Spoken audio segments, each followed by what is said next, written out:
فکر میکنی باهوشی؟ پس ببین چند تا از این ترفندای خفن رو بلدی. یه تیغ ریشتراش رو بذار داخل دستش، روش جوش شیرین بپاش، بعد بذارش تو آب و حالت لرزش رو روشن کن. فقط 15 ثانیه بعد همه موها کامل جدا میشه.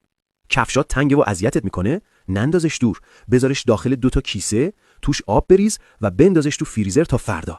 یخ که بزنه جا باز میکنه و راحت‌تر میشه پوشیدش. صابون رو داخل یه حوله صورت بپیچ، یکم الکل اسپری کن و بمال تا کف کنه. این ترکیب ساده لکه‌های لباس رو راحت از بین میبره.